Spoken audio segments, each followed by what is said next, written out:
मैं एक्टिव भारद्वाज स्वागत करता हूँ अपने चैनल एक्टिव भारद्वाज में। आप सब अपने जीवन में बहुत सारी कहानियाँ, बहुत सारी स्टोरी सुनी होंगी, मगर मैं आज आप सबको एक हॉरर स्टोरी सुनाने जा रहा हूँ।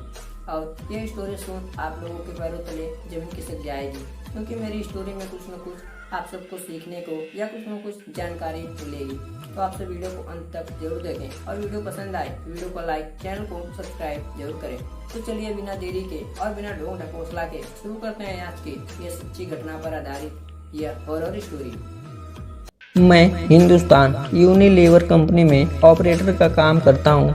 मेरा घर कंपनी से 10 किमी दूर है। मेरे पास एक बाइक है जिससे मैं अपना घर से कंपनी और कंपनी से घर का सफ़र पूरा करता हूँ। एक दिन ऑफिस से घर जा रहा था तो रास्ते में मुझे मेरे कॉलेज जिसमें मैंने अपनी ग्रेजुएशन पूरी की थी उसके बाहर एक लड़की दिखाई दी जो मुझे देखकर मुस्कुरा रही थी।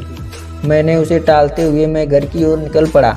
दूसरे दिन फिर वही लड़की मुझे उस जगह पर दिखाई दी। वो भी मुस्कुरा रही थी और मैं भी मुस्कुराकर वहाँ से निकल पड़ा। मुझे उसकी प्यारी सी मुस्कान से प्यार हो गया, लेकिन कभी रुकने की कोशिश नहीं की। वो लड़की कई दिनों तक मुझे दिखी और एक दिन वो मुझे नहीं दिखी। मैं बेचैन सा हो गया, लेकिन मैं उससे बातें कैसे करूं? ना ही मैंने उससे कभी बातें की थी और ना ही मैं उसे जानता था।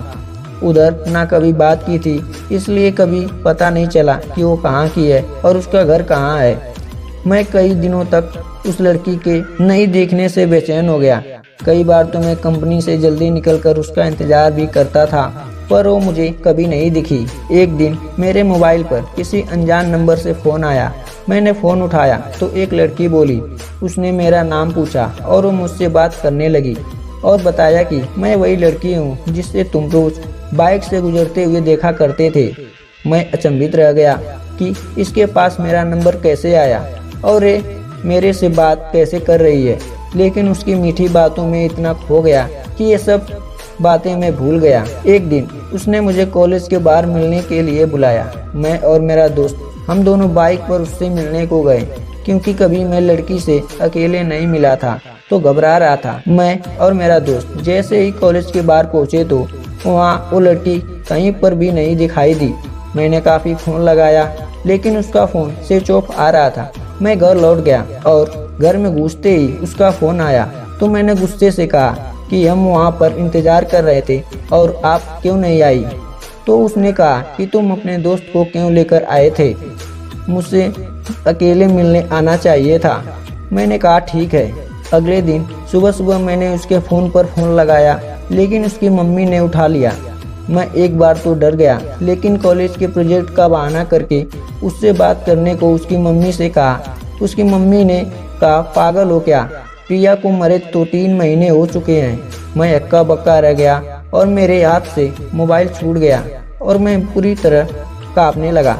मैंने सोचा कि जिस लड़की को देखा रहा था और जिससे मैं बात कर रहा था वो एक आत्मा थी। मुझे फिर भी विश्वास नहीं आया। मैंने अगले दिन फिर प्रिया की मम्मी के फ़ोन पर फ़ोन लगाकर सारी घटना सुनाई तो उन्होंने कहा मेरी बात पर यकीन ना हो तो मेरे घर आकर देख लो। मैं प्रिया के घर गया तो प्रिया के फ़ोटो पर माला लगी थी। उसकी माँ घटना सुनकर भावुक हो गई, लेकिन उस दिन से मैंने अपनी वो सिम निकाल कर फेंक दी और नए नंबर ले लिए और फिर कभी फ़ोन नहीं आया। लेकिन आज भी मैं अनजान नंबर से अक्सर सहम जाता हूँ। मित्रों, अगर आपको ये मेरी आप बीती पसंद आई हो तो इस वीडियो को शेयर ज़रूर करें।